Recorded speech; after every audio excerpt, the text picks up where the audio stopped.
Hello প্রিয় ছাত্রছাত্রী, আমি অপূর্ব সরকার।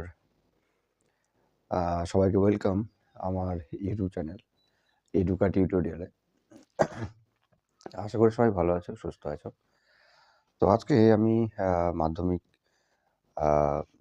24-25 সেশনের, অর্থাৎ যারা এবছর মাধ্যমিক দিচ্ছে, যাদের আর মাত্র কটা দিন রয়েছে, তাদের জন্য আজকে এনেছি পর্ষদ টেস্ট পেপারের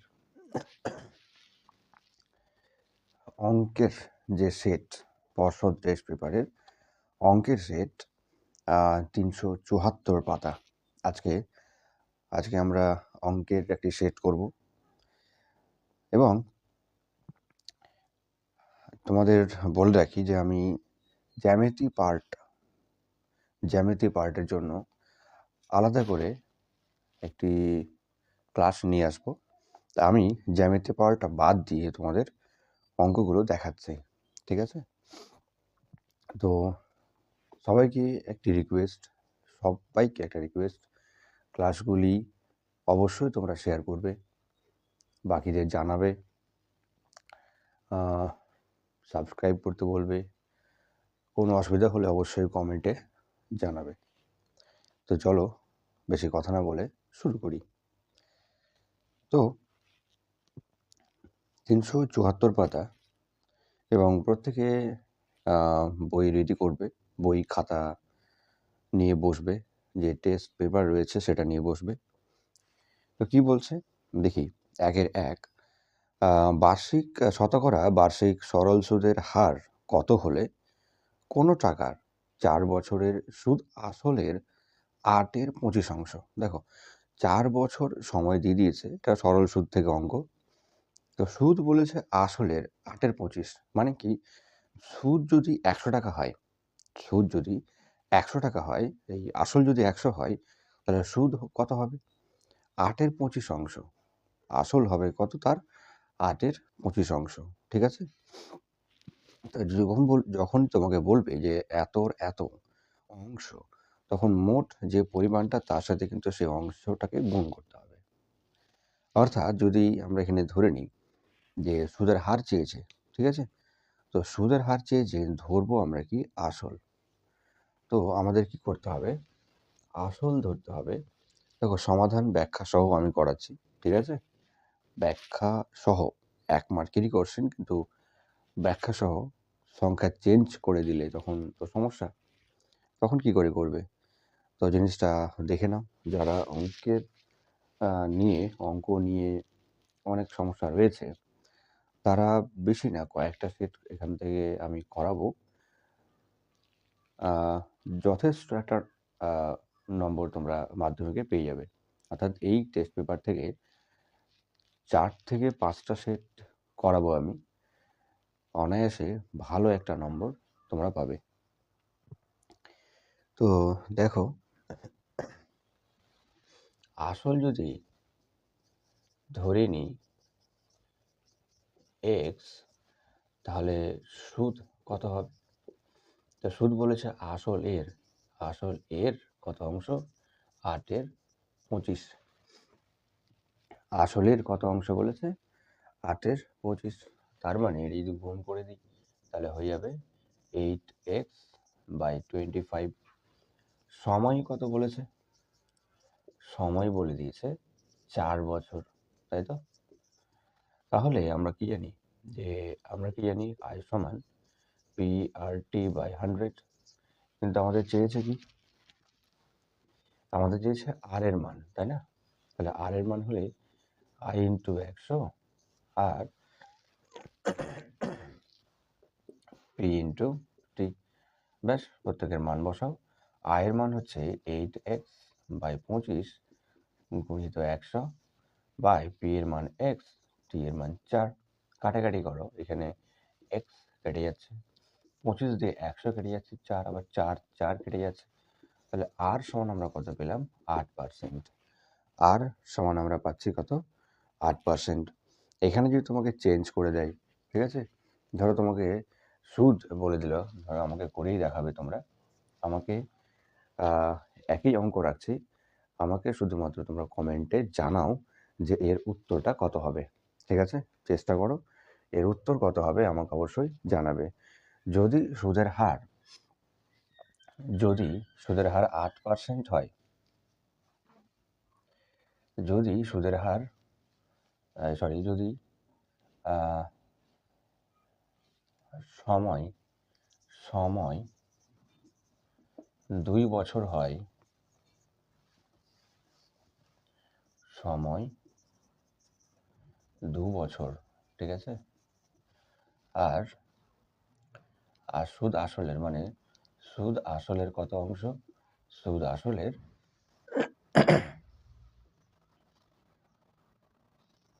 3/20, সুদ আসলের 3/20 অংশ, ঠিক আছে, 3/20 অংশ হয়, তাহলে আমাকে জানাবে উত্তর কত। সময় হচ্ছে ধরে নাও 5 বছর, ঠিক আছে, সময় এখানে 5 বছর, তাহলে আমাকে জানাবে এর উত্তর কত হবে। সময় 5 বছর আর সুদ আসলে পরিমাণ হচ্ছে 3/20, তাহলে সুদের হার কত হবে আমাকে অবশ্যই জানাবে।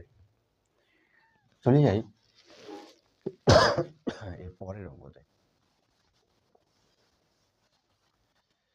2 নম্বর অঙ্ক কি বলছে? 2 নম্বর অঙ্ক রয়েছে দ্বিঘাত করণের থেকে। 2 নম্বর বলছে kx² - 5x + k = 0।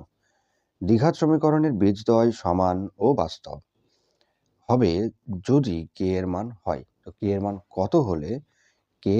কত হলে বীজদ্বয় সমান? বীজদ্বয় সমান মানে হচ্ছে আমরা একটা শ্রীধর আচার্যের সূত্র জানি, যেখানে বলা হয় যে kx² যে সমীকরণ রয়েছে, kx² - 5x + k। তো এইখানে যদি আমরা এই সমীকরণটিকে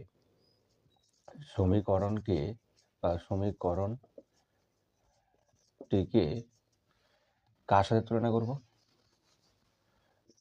ax² + bx + c = 0 সমীকরণের সাথে তুলনা করি, সমীকরণের সাথে তুলনা করি, তাহলে কি পাবো? যদি তুলনা করি তাহলে কি পাবো? তাহলে পাবো যে a সমান হচ্ছে k, b সমান -5 আর c সমানও k। এবার তোমাকে বলেছি বীজদ্বয় বাস্তব ও সমান, তাই না? বীজদ্বয় যদি বাস্তব ও সমান বলে তাহলে একটি সূত্র আসে b² - 4ac = 0, অর্থাৎ নিরূপক সমান কি হয়ে যাবে? নিরূপক সমান হয়ে যাবে তোমার 0। নিরূপক বলতে b² - 4ac, b² - 4ac = 0, ঠিক আছে। তাহলে আমরা এখানে মান বসাবো যে b এর মান কত রয়েছে? -5, তাই তো? b এর মান রয়েছে -5, তাহলে -5 এর বর্গ -4 ইন্টু a, a এর মান কত আছে? k, c এর মানে তো k, এদিকে 0 রয়েছে। তাহলে এটি যদি বর্গ ভেঙে দিই তাহলে কি মাইনাসের বর্গ মানে প্লাস হয়ে গেল, আর 5-এর বর্গ করলে 25, মাইনাস হয়ে যাচ্ছে 4k² = 0। তাহলে এখন এই 25কে যদি আমরা ওই পারে পাঠাই তাহলে এদিকে পড়ে থাকছে -4k² = -25, এই প্লাসটা হয়ে যাবে সমান চিহ্নের উপরে গিয়ে মাইনাস, তাহলে k মাইনাস মাইনাস যদি কেটে দিই তাহলে k² সমান হয়ে যাচ্ছে 25/4, তাই তো? তাহলে 25/4 এই স্কোয়ার আছে, তো আমরা স্কোয়ারটা যদি ওঠাতে হয় তাহলে চলে আসবে কি উল্টো দিকে √ চিহ্ন, আর এর বর্গমূল করতে হবে, অর্থাৎ √ জন্য আসে প্লাস মাইনাস, আর 25-এর বর্গমূল হবে 5, 4-এর বর্গমূল হবে 2। তাহলে k এর কোন মানের জন্য কোনটা আমাদের সঠিক উত্তর হচ্ছে? তাহলে option number B, option number 1-এর 2, অপশন নাম্বার কি বি +/- 5/2, এই হচ্ছে আমাদের সঠিক উত্তর, ঠিক আছে। এই হচ্ছে আমাদের সঠিক উত্তর। এইবার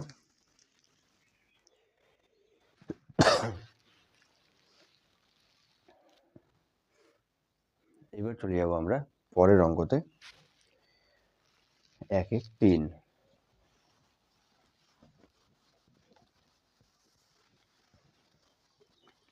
একের দিন কি বলছে দেখো, দুটি সদৃশ ত্রিভুজের ক্ষেত্রফল যথাক্রমে সদৃশ ত্রিভুজ, ঠিক আছে, অর্থাৎ দুটো ত্রিভুজ আছে, এরকম ভাবে দুটো কি রয়েছে, ত্রিভুজ রয়েছে।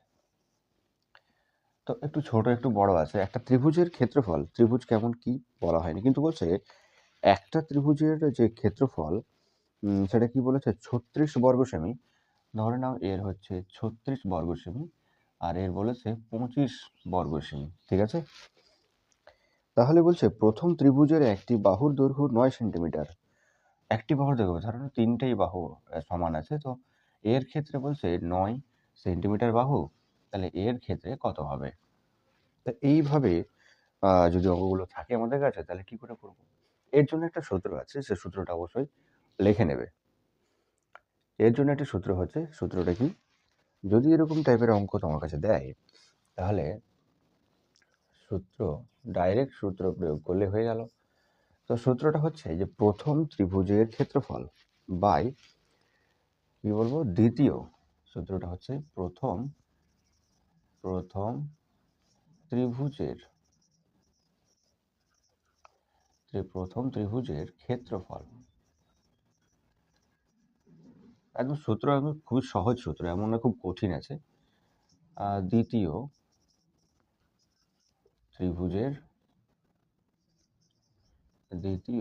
ত্রিভুজের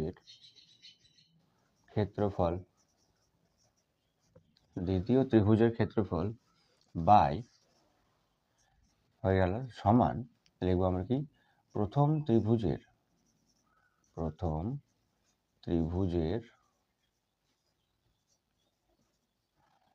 বাহুর দৈর্ঘ্য,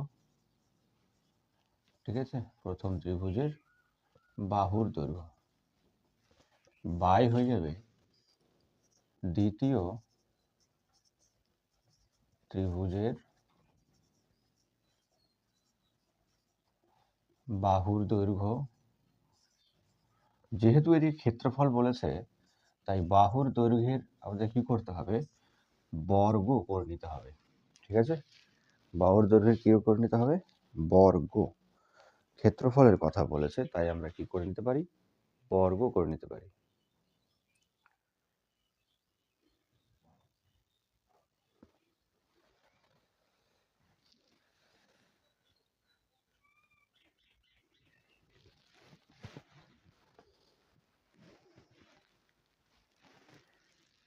তাহলে সূত্রের মান বসাবো, কি কি মান রয়েছে। মান বলেছে প্রথম ত্রিভুজের ক্ষেত্রফল কত, প্রথম ত্রিভুজের ক্ষেত্রফল বলেছে 36, দ্বিতীয় ত্রিভুজের ক্ষেত্রফল বলেছে 25, সমান প্রথম ত্রিভুজের বাহুর দৈর্ঘ্য কত, 9 তার স্কোয়ার, আর দ্বিতীয় ত্রিভুজের বাহুর দৈর্ঘ্য সেটা তো আমরা জানি না, তাই না, এটা তো বের করবো। তো ধরে নাও এখানে x, দ্বিতীয় ত্রিভুজের বাহুর দৈর্ঘ্য হচ্ছে x, ঠিক আছে। তাহলে x এর মান আমাদের বের করতে হবে। x এর মান কি করবো আমরা, x এর মান বের করব।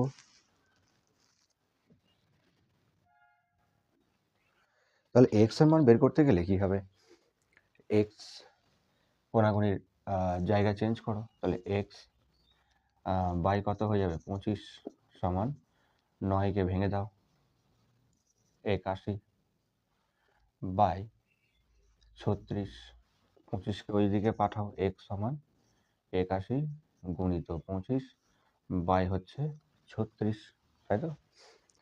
কাটাকুটি করো, তাহলে কাটাকুটি করলে x এর স্কোয়ার হবে, তাহলে কাটাকুটি করলে কত হবে, 9 দিয়ে 9 9 81, 4 9 36, তাহলে পাচ্ছি কত, এক্স স্কোয়ার সমান 9 গুণিত 25 বাই হচ্ছে কত হয়ে যাবে, 4। তাহলে এক্স স্কোয়ার আছে, তো আমি যদি এক্স রাখি তাহলে রুট ওভার হয়ে যাবে 9 গুণিত 25 বাই 4। তো সব কটার কি হবে, বর্গমূল, 9-এর বর্গমূল 3, 25-এর বর্গমূল 5, 4-এর বর্গমূল হচ্ছে 2। তাহলে গুণ করলে আমরা পাবো 3 5 15 বাই 2, ভাগ করলে আমরা পাই যাবো 7.5 সেন্টিমিটার। তাহলে এই হচ্ছে তোমার সূত্র।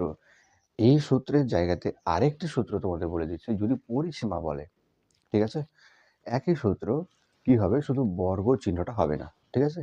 যদি বলে পরিসীমা, ধরো এরকম বললো যে দুটো ত্রিভুজ বা দুটো সদৃশ ত্রিভুজ আছে, যার পরিসীমা আছে 36 সেন্টিমিটার আর 25 সেন্টিমিটার, ঠিক আছে? তখন একটি বাহুর দৈর্ঘ্য যদি 9 সেন্টিমিটার হয়, তাহলে দ্বিতীয় বাহুর দৈর্ঘ্য কত হবে? তাহলে এই সূত্র, তবে কোথায় চেঞ্জ হচ্ছে, প্রথম ত্রিভুজের ক্ষেত্রফলের জায়গাতে পরিসীমা লিখব, আর এইখানে ভাষাটা ঠিক থাকবে, বর্গ দিব না, মানে স্কোয়ার হবে না, ঠিক আছে? স্কোয়ারটা হবে না, স্কোয়ার ছাড়া তোমাকে করতে হবে। এই গেল আমাদের, তাহলে উত্তর হয়ে যাচ্ছে আমাদের বি। নেক্সট আমরা চলে যাব 4 নম্বর। 4 নম্বর তো এক কথায় দিলেই হবে, এক কথায় উত্তর। এর প্রমাণ করার দরকার নেই। Sine theta plus cos theta এর ক্ষুদ্রতম মান হবে কত? যখন 0 ইকুয়াল লেস দ্যান থিটা, দেন কী হবে? Equal less than 90 degree. এখানে 0, উত্তর হবে আমাদের 0, ঠিক আছে? উত্তর হবে আমাদের, কিন্তু অপশন পাচ্ছি না যে, উত্তর হবে 1, উত্তর হবে 1, ঠিক আছে? 0 না, 1। তাহলে এই সূত্র লেখা থাকলে লিখে নেবে, আমি মিটিয়ে দিলাম। অবশ্যই ক্লাসটি দেখবে ভালো করে, প্রত্যেকটা সলভ করবে, প্রত্যেকটা কোশ্চেন সলভ করার চেষ্টা করবে। নেক্সট চলে যাব 5 নম্বরে। একটি লম্ব বৃত্তাকার শঙ্কুর ব্যাসার্ধের দৈর্ঘ্য বলেছে r/2 এবং তির্যক উচ্চতা 2l একক হলে সমগ্র তলের ক্ষেত্রফল কত হবে? দেখো, শঙ্কুর আগে আমাদের জানতে হবে শঙ্কুর ব্যাপারে, ঠিক আছে? এই হচ্ছে আমাদের শঙ্কুর ছবি, ঠিক এরকমভাবে আমাদের রয়েছে শঙ্কু, ঠিক আছে? বা আমরা তাঁবু বলতে পারি, টেন্ট বলতে পারি। তো এই শঙ্কু রয়েছে, তার সমগ্র তলের ক্ষেত্রফল যদি বার করতে হয়, তাহলে সূত্র তোমাকে প্রয়োগ করতে হবে পাই আর ইন্টু আর প্লাস এল। পাই আর ইন্টু আর প্লাস এল। সমগ্র তলের ক্ষেত্রফল যদি তোমাকে বের করতে হয়, সমগ্র তলের ক্ষেত্রফল যদি তোমাকে বের করতে হয়, তাহলে কোন সূত্র প্রয়োগ করতে হবে? শঙ্কুর সমগ্র তল, সমগ্র তল মানে হচ্ছে সব কটা তল মিলিয়ে তার ক্ষেত্রফল, তার এরিয়া কতটা রয়েছে সেইটা। তো সমগ্র তলের ক্ষেত্রফল বার করতে গেলে তোমাকে সূত্র লাগবে পাই ইন্টু আর প্লাস এল। তাহলে দেখো এখানে কি কি দেওয়া রয়েছে দেখে নি, বইয়ে কি কি দেওয়া রয়েছে। তো আমাদের কাছে দেওয়া রয়েছে ব্যাসার্ধের দৈর্ঘ্য মানে হচ্ছে আর, তা আর এর মান কত বলে দিয়েছে? r/2। আর এর জায়গাতে আমাদের লিখতে হবে এখন r/2। তির্যক উচ্চতা এল, এল এর মান কত বলে দিয়েছে? 2l, ঠিক? তাহলে বলছে সমগ্র তলের ক্ষেত্রফল কত হবে? তাহলে বেশি ভাষাটা লেখার দরকার নেই, যেহেতু 1 মার্কের। তাই সমগ্র তলের ক্ষেত্রফল অর্থাৎ পাই আর ইন্টু আর প্লাস এল। তাহলে পায়ের মান এখন ভাঙছি না, দেখো অপশনগুলো দেখবে তোমার ভাঙা নেই, একটাতেও পায়ের মান কিন্তু কি করা নেই, ভাঙা নেই, তাই আমরা পায়ের মান ভাঙবো না, পাইকে রেখে দিলাম। এবার আর প্লাস এল, এই আর এর জায়গাতে আমি কত বসাবো? এবার আর এর জায়গাতে বসাতে হবে 2, ঠিক আছে? তাহলে পাই গুণিত r/2, এর সাথে আবার গুণ হবে r/2 প্লাস কত? 2l। এটা হচ্ছে আমাদের আর এর, আর এল এর মান যেটা দেওয়া রয়েছে r/2। তাহলে এই যে বাই 2 যদি আমরা এদিকে পাঠাই, তাহলে কত হয়ে যাবে? পাই ইন্টু আর, 1/2, এটা নিচে আছে, তাহলে 1/2 আকারেই যাবে, 1/2 ইন্টু r/2 প্লাস কী হবে? 1/2 ইন্টু 2l। তা দেখো 2 এখানে কেটে যাচ্ছে, তাহলে পাই আর ভেতরে থাকছে কি তাহলে? r/4 প্লাস হচ্ছে কত? l। এবার এই জিনিসটাই দেখো বইয়ের মধ্যে দিয়েছে এইভাবে, পাই আর l প্লাস r/4, একই জিনিস, ঠিক আছে? প্লাসটাকে তুমি চেঞ্জ করতে পারো। তাহলে অপশান আমাদের কত মিলছে? অপশান হচ্ছে আমাদের 5, 5 এর অপশান মিলছে আমাদের কি? সি, সি না বি? বি, বর্গ একক। বি আমাদের বর্গ একক হচ্ছে সঠিক উত্তর। চলে যাবে নেক্সটে। দেখো এই অঙ্কটা হচ্ছে মধ্যমা থেকে, ঠিক আছে? 6, 7। তো মধ্যমা বের করার কিছু 1 মার্কের যে অঙ্কগুলো হয় মধ্যমা, তা বের করার নিয়ম। আর সেই জিনিসটা বুঝতে না পারলে আমাকে বলবে, ঠিক আছে? কমেন্টে অবশ্যই জানাবে যে কোন জায়গাতে বুঝতে অসুবিধা হচ্ছে বা বুঝতে পারা গেল না সেটা। তো সব মান দেওয়া আছে। আমাদের শুধু কি করতে হলো, সহজ আছে অঙ্কটা যে সমগ্রতলের ক্ষেত্রফল, মান সবগুলো দেওয়াই রয়েছে, ঠিক আছে? শুধু তোমাকে সূত্রতে প্রয়োগ করতে হচ্ছে। এরপরে চলে যাব মধ্যমাতে। চলে যাই মধ্যমা। মধ্যমা নিয়ে একটা অঙ্ক দিয়েছে এখানে। কি অঙ্ক রয়েছে? তো বলছে 6, 7, x, y, 6, 7, x, y, 10, 14, 1-এর 6, 6, 7, x, y, 10, 14। তো বলছে রাশিটি ঊর্ধ্বক্রমে সাজানো হয়েছে, মানে মধ্যমা বের করতে গেলে তোমাকে ঊর্ধ্বক্রম ছোট থেকে বড় আকারে সাজাতে হবে। তো এখানে সাজানো আছে, এটাই বলছে যে সাজানো আছে। যদি রাশি তথ্যের মধ্যমা 15 হয়, মানে এই রাশি তত্ত্বে যে মধ্যমা রয়েছে যদি 15 হয়, তবে এক্স প্লাস ওয়াই এর মান কত হবে? তো কি করে বার করব? এক্স প্লাস ওয়াই এর মান কি করে বার করব? মধ্যমা বের করার যে ছোট একদম এক এক মার্কের যে সূত্রটা, তোমাকে দেখতে হবে টোটাল রাশি কটা আছে, এটাকে এন দিয়ে প্রকাশ করা হয়, ঠিক আছে? টোটাল রাশি কটা রয়েছে, অর্থাৎ দেখো এন অর্থাৎ রাশি কটা আছে, 1, 2, টোটাল সংখ্যা আছে কটা কমা দিয়ে, 3, 4, 5, 6। তো এন এর মান কত হলো? 6। তো এটা কি 6 সংখ্যাটা জোড়া না বিজোড়? ও যুগ্ম না অযুগ্ম? অবশ্যই সেটা কি আছে? যুগ্ম রয়েছে। এবার যদি তোমার এন এর সংখ্যা, এন এর মান যুগ্ম হয়, এন এর মান যদি তোমার যুগ্ম হয়, তাহলে তোমাকে মধ্যমার জন্য যে সূত্র প্রয়োগ করতে হবে সেটি হচ্ছে নির্ণেয় মধ্যমা লিখে, নির্ণেয় মধ্যমা লিখে কি আছে 1/2 ইন্টু n/2 তম মান, তম মান প্লাস n/2, ঠিক আছে? সেকেন্ড ব্র্যাকেট দাও তাহলে ভালো হবে।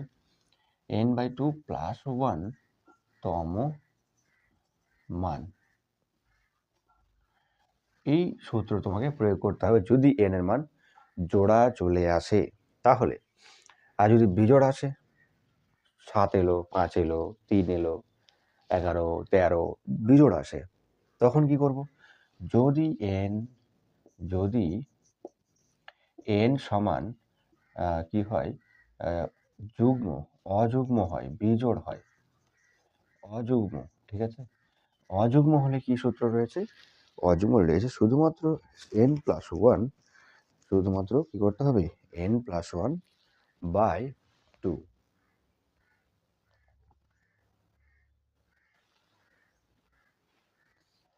যদি বিজোড় আসে তাহলে তোমার সূত্র হচ্ছে n+1/2 তম মান, ঠিক আছে? n/1 + 2 তম মান। তাহলে আমরা এখন এদিকে চলে আসি, এই অঙ্কটাই আমরা এখন কি করব? তো নির্ণেয় মধ্যমা তো দেওয়াই আছে, তাই না? 15, ঠিক, সমান 1/2 সূত্রের সেকেন্ড ব্র্যাকেট n/2, তাহলে n এর মান কত পেয়েছি আমরা? 6। n বলতে কত এখানে? 6/2 প্লাস এখানে হবে 6/2 প্লাস 1, ঠিক, তম মান লিখতে হবে। তাহলে 1/2 এর ভেতরে কি পাচ্ছি তাহলে? এখানে ভাগ করলে, কাটাকাটি করলে 3 তম মান, 15 সমান 3 তম মান, প্লাস এখানে কত পাচ্ছি?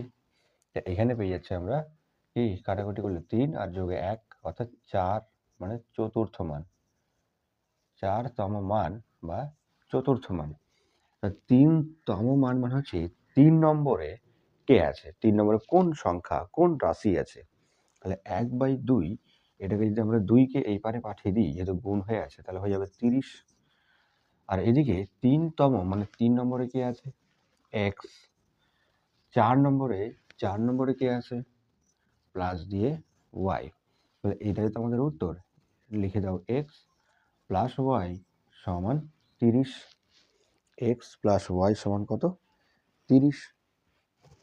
এটাই হচ্ছে আমাদের কি এক্স প্লাস ওয়াই এর মান, এক্স প্লাস ওয়াই এর মান।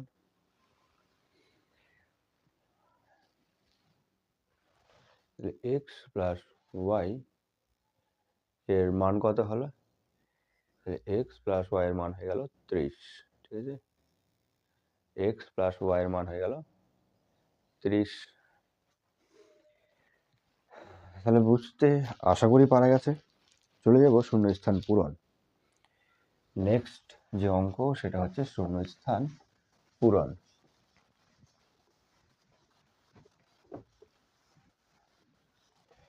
শূন্যস্থান পূরণে কি বলছে, দুই দাগের একটি গ্রামের জনসংখ্যা কি হচ্ছে, বর্তমান জনসংখ্যা হচ্ছে পি এবং প্রতি বছর জনসংখ্যা বৃদ্ধির হার 2r% হলে n বছর পরে জনসংখ্যা কত হবে? তো খুবই সহজ। কি কি লেখা আছে তো তোমার শূন্যস্থান, বেশি ভাষা লিখতে হবে না। পি সমান পি এর জায়গাতে পি রয়েছে, আর এর জায়গাতে রয়েছে 2r%, ঠিক আছে? তোমার কি চেয়েছে? বৃদ্ধির হার r%, পি n চেয়েছে, অর্থাৎ n বছরে কত হবে? তাহলে বছরও n, মানে n এর জায়গাতে কি বসাতে হবে? n ই বসাতে হবে।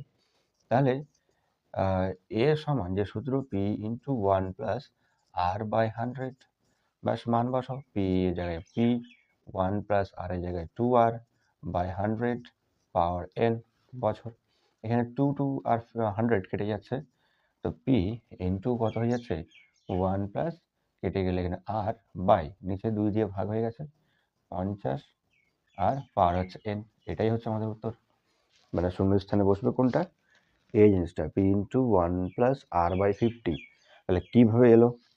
তাহলে এই R by 50 P plus 1, P into 1 plus R by 50 পাওয়ারে n কীভাবে এলো? ঠিক এইভাবে তোমাদেরকে বের করে নিতে হবে।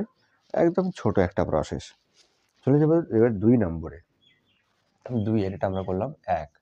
2 এর 2 কি বলছে দেখো, ব্যাখ্যা সহ হচ্ছে, শুধুমাত্র অ্যান্সার না, ব্যাখ্যা সহ। এক্স প্লাস 1 এক্স মাইনাস 3 এর মধ্য সমানুপাতিক হচ্ছে এক্স। এক্স কত বলেছে? এক্স প্লাস 2 নাকি, এক্স প্লাস 2 ও এক্স মাইনাস 3, এক্স মাইনাস 3 এদের মধ্য সমানুপাতিক, মানে মাঝখানে কে রয়েছে? এক্স, মাঝখানে বলে দিয়েছে এক্স। তাহলে এক্স এর মান কত? তাহলে মাঝখানে যেহেতু এক্স বলেছে, তাই আমরা এটা সাজাতে পারি কিভাবে? এইভাবে মধ্য সমানুপাতিক আকারে যে সাজাতে যাই, তাহলে এক্স প্লাস 2 অনুপাত এক্স মধ্য সমানুপাতিক, আবার কি হয়ে যাবে, এই এক্সটা যেহেতু যেটা মাঝখানে রয়েছে, টোটাল 4টে রাশি হবে। মধ্য সমানুপাতিক লিখতে গেলে টোটাল 4টে রাশি। যদি 4টে না থাকে, তাহলে মাঝখানে যেটা থাকবে তাকে কিন্তু 2 ভাগে ভাগ করে দিতে হবে, ঠিক আছে? 2 ভাগে ভাগ করে দিয়ে আমরা কি করব, মধ্য সমানুপাতিক ঠিক আগে আর পরে, এক জায়গায় উত্তর পদ হিসাবে আর এক জায়গায় পূর্ব পদ হিসাবে বসবে। তাহলে এক্স অনুপাত এক্স মাইনাস 3, এটাকে আমরা এই যে চিহ্ন আছে বলে আমরা কি এটাকে বাই আকারে লিখতে পারি না? এক্স প্লাস 2 বাই এক্স সমান এক্স বাই এক্স মাইনাস 3 লিখতে পারি না? পারি না? যদি আমরা কোনাকুনি গুণ করে দিই, এই কোনাকুনি যদি আমরা গুণ করে দিই তাহলে কি পাবো? তাহলে এক্স এর সাথে এক্স এর গুণ করলে এক্স স্কোয়ার সমান x plus 2 into x minus কত হয়ে যাবে? এক্স মাইনাস হয়ে যাবে 3। তাহলে এটা যদি আমরা গুণ করি, ঠিক আছে, এখন সাধারণভাবে যে এক্স এর সাথে এক্স এর গুণ করব, এক্স স্কোয়ার হয়ে যাবে। আবার কি করব, এই 2 এর সাথে এক্স এর গুণ করব, প্লাস 2 হয়ে যাবে, তার সাথে এক্স গুণ, আবার এক্স সাথে মাইনাস 3 গুণ করব, তো মাইনাস 3x হয়ে যাবে, ঠিক আছে? এটার সাথে এটা গুণ করলাম, আবার 2 এর সাথে কোনটা গুণ করব? 3 এর, তাহলে মাইনাস হয়ে যাবে কত? 6। তাহলে এক্স স্কোয়ার মাইনাস কত হয়? 6। এখান থেকে হয়েছে 2টা থেকে 3টে এক্স বাদ, তাহলে হচ্ছে মাইনাস এক্স, মাইনাস হচ্ছে 6।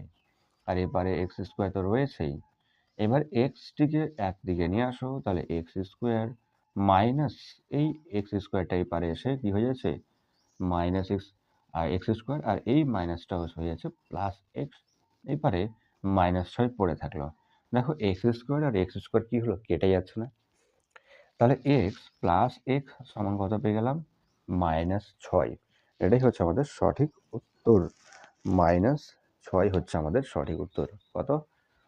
-6 হচ্ছে আমাদের সঠিক উত্তর।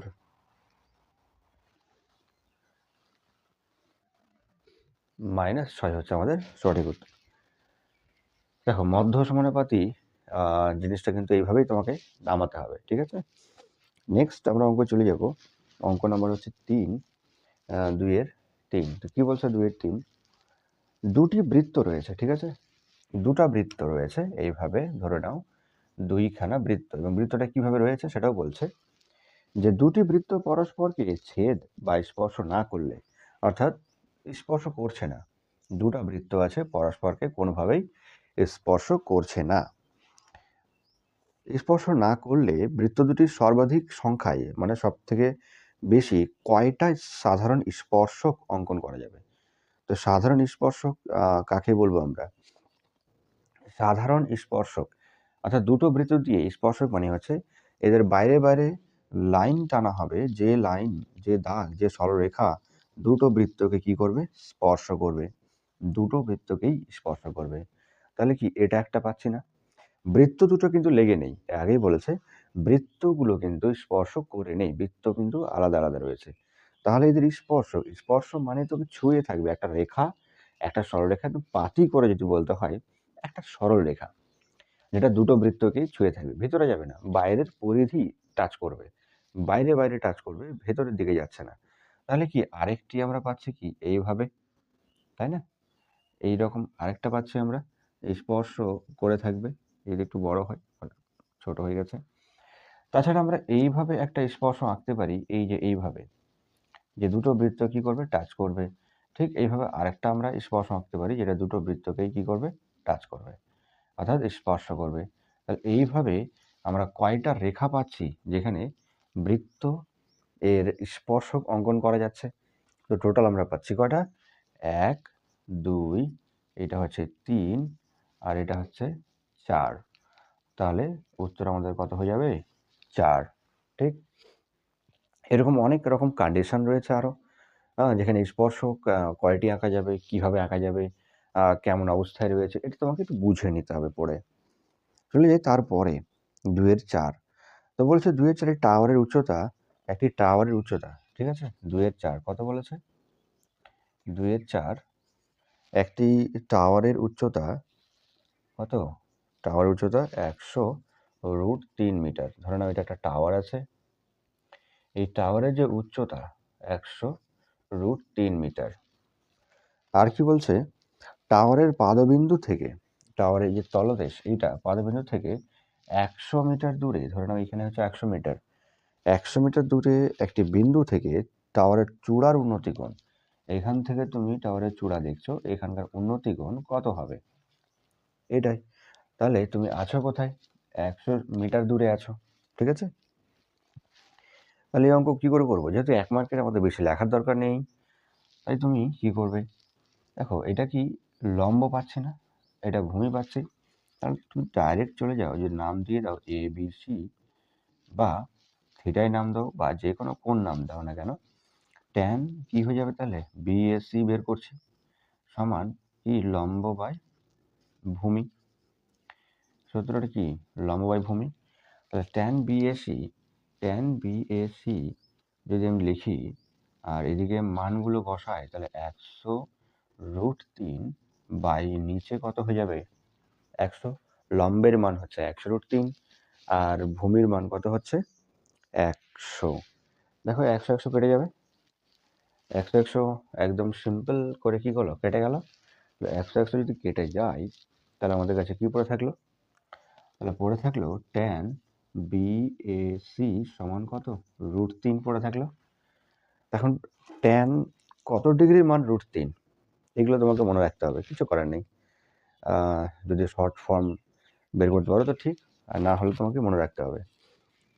ট্যান বিএসি সমান হচ্ছে √3, তো √3 ট্যান কত ডিগ্রির মান? তো ট্যান 60 ডিগ্রির মান, ঠিক আছে? তা ট্যান 60 ডিগ্রির মান হচ্ছে কত? √3, এটাকে লিখবো ট্যান 60 ডিগ্রি। তাহলে ট্যান ট্যান যদি আমরা কি করি? বাদ দিই, তাহলে পড়ে থাকে বিএসি সমান কত? 60 ডিগ্রি। তাহলে আমাদের উত্তর কত হলো? উত্তর কত হচ্ছে? 60 ডিগ্রি। দেখো শূন্যস্থান পূরণ বলেছে, এখানে তোমাকে ব্যাখ্যা করতে বলেনি, ঠিক আছে? তো দেখো ব্যাখ্যা করতে বলেনি তো আমরা কি এত কিছু লিখবো? অনেকের মনে প্রশ্ন হতে পারে যে এত কিছু আ এত বড়, বড় করে সবটাকে সমাধান করতে গেলে তো অনেক টাইম লেগে যাবে। দেখো, দেখো কিছু জায়গাতে তোমার অ্যান্সার তুমি নিজে টুকটাক পেয়ে যাবে। কিন্তু কি হয় যে অনেক সময় ওই যে বললাম সংখ্যা একটু চেঞ্জ করে দেয়। হ্যাঁ? তো সংখ্যা একটু চেঞ্জ করে দিলে তখন তো আ ব্যাস হয়ে গেল, শেষ। তো জিনিস যদি আমার বোঝা থাকে না, তাহলে সংখ্যা যতই চেঞ্জ করুক না কেন, আ পারা যাবেই যাবে। ঠিক আছে? যদি আমি বুঝে থাকি তাহলে অবশ্যই পারা যাবে। আর যদি আমি না বুঝে থাকি তখন? সংখ্যা পাল্টে দিলে তখন? তখন তো আমার বইয়ের যে লেখা অঙ্ক তারও অ্যান্সার মুখস্থ রেখে তো কাজে লাগবে না। ঠিক না? তো তোমাকে নিয়মটা জেনে নিতে হবে। যেমন ধরো এখানে আমি ছোট্ট করে বার করে নাও। তো এরকম ছোট, ছোট করে তুমি অ্যান্সারটা বার করতে পারো। বেশি লিখে তোমাকে আর অ্যান্সার বার করতে হবে না। যে এটা বিএস ধরলাম, এই সমকোণী ত্রিভুজ ধরলাম। এত কিছু তোমাকে এই ক্ষেত্রে কিন্তু লেখার দরকার নেই। কিন্তু বার করার সময় তুমি ছোট্ট করে বার করে নাও এবং রাফে নাও, ওখানে বার করো। দিয়ে তুমি কি করবে? কোনটা অপশন ঠিক হলো সেটা লিখে দাও। দাগ নম্বর সঠিক রাখবে। ঠিক আছে? তাহলে আমাদের এখানে আ কি আছে? যেহেতু শূন্যস্থান, তাই আমাদের হয়ে যাচ্ছে এই 60 ডিগ্রি মান। ঠিক? এরপরে আমরা চলে যাব ২ এর কত? ৫। এরপরে আমরা চলে যাব ২ এর ৫।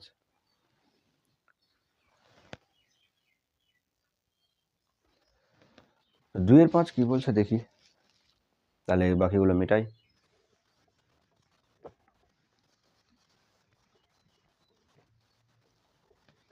২ এর ৫ যেখানে বলেছে 2r,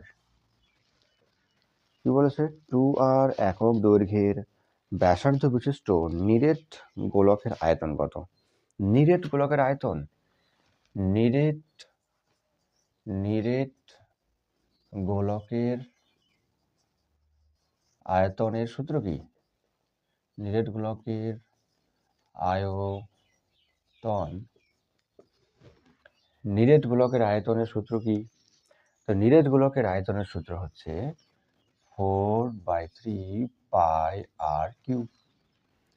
ব্যাস, এইখানে মানটা বসাও।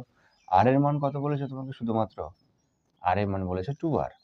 তাহলে এই সূত্রেই বসাও 4/3 পাই আর কিউবের জায়গাতে বসাও তুমি 2r কিউব।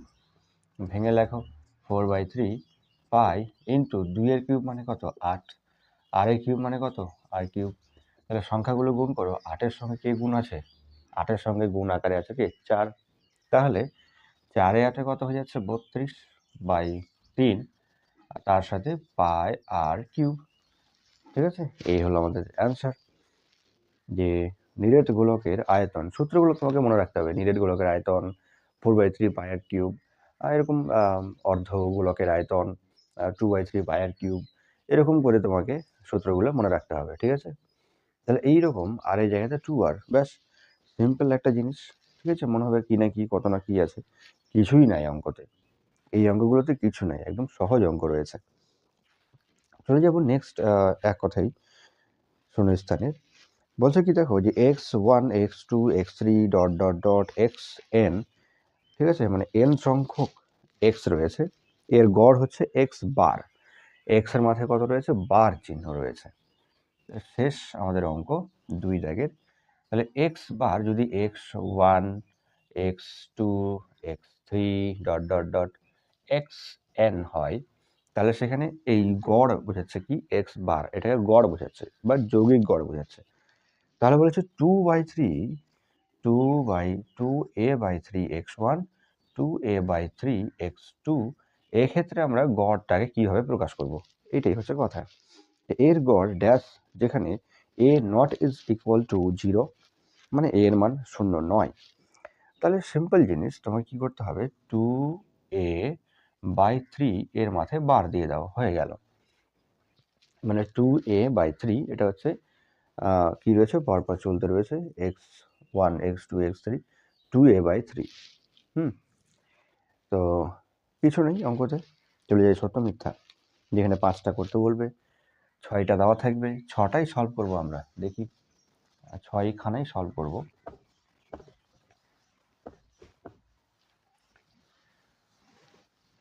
প্রথম অঙ্ক কি বলছে? বলছে যৌথ ব্যবসায়ে 3 বন্ধুর মূলধন যথাক্রমে 200 টাকা, 150 টাকা, 250 টাকা। একই সময়ে তাদের মূলধন অনুপাত একই সময়ে পরে তাদের মূলধনের অনুপাত 4:5:3। এটা কি ঠিক, সত্য না মিথ্যা? এটা বের করার জন্য কি করবো? তাদের মূলধন যেটা রয়েছে না, তাদের যে আসল টাকাগুলা, তার অনুপাত বের করে নাও লঘিষ্ঠ আকারে। লঘিষ্ঠ আকারে যদি আমরা তার অনুপাত বের করে নিই, তাহলে তো পেয়ে যাবো উত্তর। যেমন ধরো কি রয়েছে, 200 টাকা রয়েছে, অনুপাত বার করো 150, অনুপাত কত রয়েছে আবার 200, 150 আর 250। এর আমরা লঘিষ্ঠ আকার করব, শূন্য শূন্যগুলো যাচ্ছে কেটে, তাহলে 20, 15 আর হচ্ছে 25। তাহলে সবটাকে 5 দিয়ে ভাগ যায়, 4×5 = 20, 3×5 = 15, 5×5 = 25। তাহলে আমরা পেলাম কত? 4:3:5, কিন্তু দেওয়া আছে কত? 4:5:3। তাহলে এটা কি ঠিক? আমরা পেলাম এটা এই অনুপাতকে ভেঙে, আর দেওয়া রয়েছে 4:5:3। এটা তো ঠিক নয়।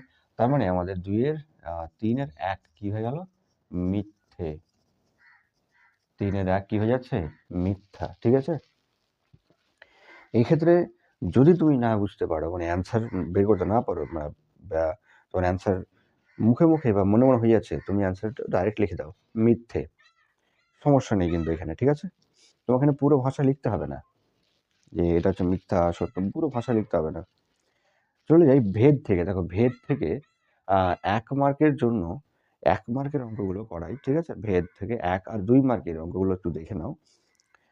চ্যাপ্টার অনেক কঠিন মনে হয়, কিন্তু কিছু নেই চ্যাপ্টারটাই। তো এই ভেদের অঙ্কটা আমরা কি করে করব? 3-এর 2 অঙ্কটা কি বলেছে? এক্স স্কোয়ার প্রপোর্শনাল হচ্ছে ওয়াই জেড, ওয়াই মানে ভেদ, যাকে যৌগিক ভেদ বলা হয়, ওয়াই স্কোয়ার ঠিক আছে, এর ভেদ আকারে রয়েছে জেড এক্স, এবং জেড স্কোয়ার সঙ্গে রয়েছে এক্স ওয়াই। বলছে ভেদ ধ্রুবক তিনটির গুণফল 1 হবে, এটা সত্য না মিথ্যা? ভেদ ধ্রুবক কোনটাকে বলো বলছি আমরা। তাহলে এক্স স্কোয়ার ভেদ আকারে কার সাথে রয়েছে? ওয়াই জেড, নাকি? X square Y Z, Y Z. তারপর রয়েছে ওয়াই স্কোয়ার, তার সাথে ভেদ আকারে রয়েছে বা ভেদ সমেত রয়েছে জেড এক্স, আর রয়েছে জেড স্কোয়ার, এর সঙ্গে রয়েছে কে এক্স ওয়াই। তাহলে এদের যদি এই চিহ্নটা উঠাতে যাই, তাহলে দেখো এই চিহ্ন উঠাতে গেলে এক্স স্কোয়ার সমান কে ওয়ান চলে আসবে, তার সাথে ওয়াই জেড। এই যে আমরা এই যে চিহ্ন উঠাতে যাই, এগুলো আমরা ভৌতবিজ্ঞানও দেখেছি যে এই সমানুপাতিক চিহ্ন থাকলে, প্রপোর্শনাল চিহ্ন থাকলে সেটাকে উঠানো যায়, আর উঠানোর ফলে একটা ধ্রুবক আসে। যে ধ্রুবকটা এলো এখন, এটাকেই বলা হচ্ছে ভেদের ধ্রুবক বা ভেদ ধ্রুবক, ঠিক আছে? এটাকে এখন কি বলা হচ্ছে? ভেদ ধ্রুবক বলা হবে, ঠিক আছে? তো এই 3টে আছে, 3টে কন্ডিশন। তাহলে ওয়াই স্কোয়ার সমানও এখানে হয়ে যাবে কে to Z x, R Z square সমান হয়ে যাবে কে থ্রি এক্স ওয়াই। তো তোমাকে বলেছে যে ভেদ ধ্রুবক 3টার গুণফল। তাহলে ভেদ ধ্রুবক যদি আমরা এখানে বার করতে যাই একদিকে, তাহলে কে ওয়ান সমান কি X square by Y Z হয়ে যাবে না? দেখো দেখি, কে ওয়ান মানে ভেদ ধ্রুবক সমান কি এই X square by Y Z. আমি কে ওয়ানটাকে আগে লিখেছি, ঠিক আছে? কে ওয়ান যদি এদিকে রাখতাম তবু এক্স স্কোয়ার বাই ওয়াই জেডই আসতো। ঠিক এরকমই এখানে রয়েছে কে টু সমান Y square by Z X. ঠিক একই রকমই কে থ্রি সমান Z square by x Y. তো তোমাকে কি বলেছে? ভেদ ধ্রুবকের গুণফল, ভেদ ধ্রুবকগুলির ভেদ ধ্রুবকগুলির গুণফল, তাই না? ভেদ ধ্রুবকগুলির গুণফল, গুণফল মানে কি কে one into k two into K three. এই সবটার আমরা কি করব? গুণ বের করব বা গুণ করব।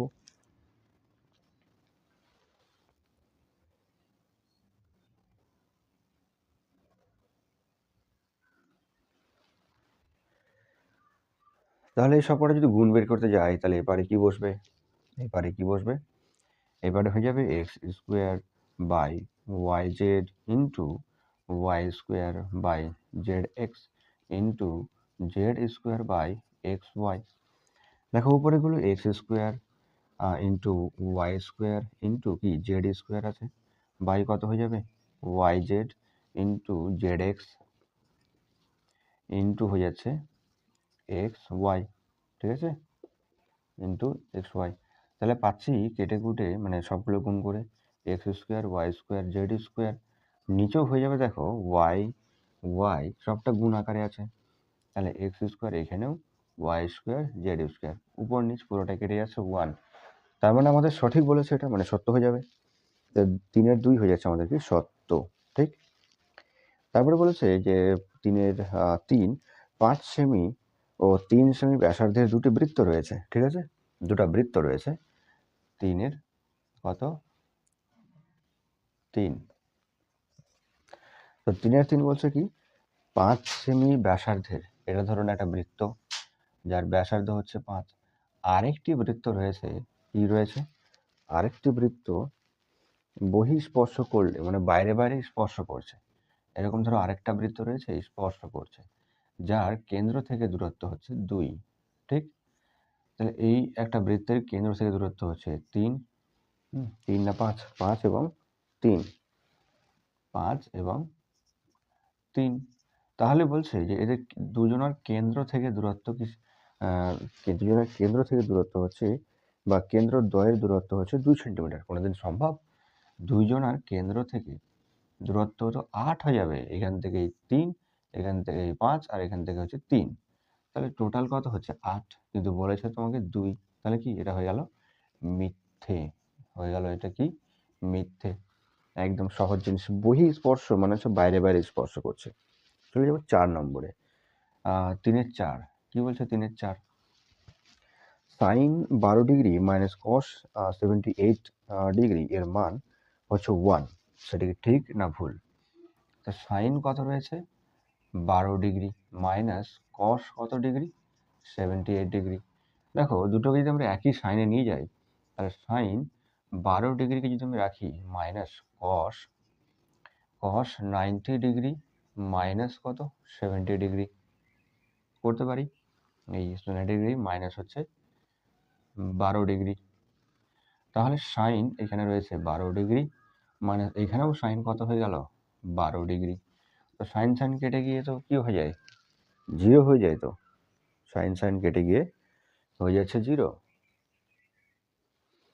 তাহলে আমাকে বলেছে কত 1, সেটা কি সত্য হলো না মিথ্যা হলো? তাহলে অবশ্যই এটা কি হয়ে গেল মিথ্যা, এটা হয়ে গেল মিথ্যা। নেক্সট কি বলছে 5 নম্বর 3-5, তো 3-5 বলছে দেখো 16, 15, 17 খুবই সহজ একটা অঙ্ক রয়েছে। 3-5 খুবই একটা সহজ অঙ্ক। দেখো এই অঙ্কতে বলছে যে 16, 15, 16, 15, 17, 16 আমি লিখি, লিখেই করি, তাহলে হচ্ছে 16, 15, 17, 16 আবার 15 আবার x 19, 14, 17, তথ্যের সংখ্যাগুরু মান 15, তাহলে x এর মান হবে কত 15, ঠিক না ভুল?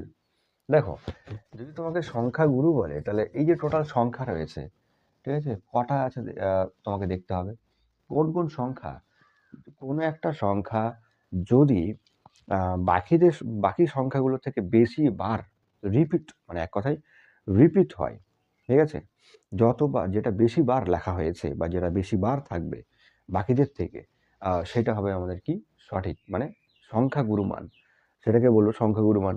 যেমন ধরো 16 আছে, 16 কয়টা 16 হলো 2টা, 17 একটা একটা এটাও 2টা, 15 1 2 2টা রয়েছে এখন, আর 19 তো একটাই, 16 হচ্ছে 2টা, 14 একটা। তোমাকে বলে দিয়েছে দেখো সংখ্যাগুরু মান 15, তাহলে এক্স এর জায়গাতে কত হবে, তো এই 15 সংখ্যাটার মানটা বাড়াতে হবে, পরিমাণটা বাড়াতে হবে। তো এই 15 তো দুটোই রয়েছে, দেখো 15 দুটা, 16 দুটা, 17 দুটা, ঠিক আছে, তো সংখ্যাগুরু মান 15 এটা বলেই দিয়েছে। তো x এর জায়গাতে আমাকে কত লিখতে হবে? 15 লিখতে হবে না? তাহলে তো x এর পরিমাণটা বেড়ে গেল। মানে 15 সংখ্যাটার কি হলো? ভাগটা বেড়ে গেল, পরিমাণটা বেড়ে গেল। তো পরিমাণ যখন বেড়ে গেল তখন কি হয়ে গেল? তখন সংখ্যাগুরু মান হয়ে গেল এই। লাস্ট অঙ্ক রয়েছে আমাদের 3 এর কত? 6। 7 সেমি দৈর্ঘ্যের ব্যাসার্ধ বিশিষ্ট একটি নিরেট অর্ধগোলকের ক্ষেত্রফল 392 পাই বর্গ সেমি। এটা মিথ্যাই হবে, বুঝাই যাচ্ছে। নিরেট অর্ধগোলক, তো নিরেট অর্ধগোলকের সূত্র কি? 2/3, ঠিক আছে? পাই আর কিউব। এখানে তুমি যদি বসাও 7 আর এই জায়গাতে, তাহলে 2/3 পাই 7 এর কিউব। তো 2/3 পাই আর 7 এর কিউব ভাঙলে 343। কত? 343। তো 343 এর সঙ্গে 2 গুণ করলে সেটা 392 কোনোদিন আসছে? পুরো হয়ে গেল মিথ্যা। ঠিক? পুরোটা হয়ে গেল মিথ্যা। এটা তোমাদের করলাম 1 মার্কের একদম ব্যাখ্যাসহ। 1 মার্কের যতগুলো কোশ্চেন রয়েছে পুরোটাই চেষ্টা করলাম ব্যাখ্যাসহ করানোর। তো প্রত্যেকে বলব ক্লাসগুলি অবশ্যই শেয়ার করবে বাকিদের মধ্যে, ক্লাসগুলিকে নিয়ে বা ক্লাসগুলি ছড়াবে বা ক্লাসগুলির সবাইকে বলব, সবাইকে সাবস্ক্রাইব করতে বলবে। লাইক, কমেন্ট, কোনো অসুবিধা হলে অবশ্যই জানাবে। কমেন্টে বলবে। তো এরপরে এই সেটেরই আমরা 2 মার্কের এবং 3 মার্কের যে অঙ্কগুলো রয়েছে সেগুলো নিয়ে আসবো নেক্সট ভিডিওতে, ঠিক আছে? যদি তোমরা ক্লাসগুলি চাও তো অবশ্যই, যদি এই অঙ্কের সেটগুলো তোমরা চাও করতে চাও, তাহলে অবশ্যই তোমরা কমেন্টে আমাকে জানাবে যে স্যার ক্লাস নিয়ে আসেন, ক্লাস করান, এরকম। ঠিক আছে? তো আজকের মতো এখানেই শেষ করি। আবার দেখা হবে নেক্সট ক্লাসে।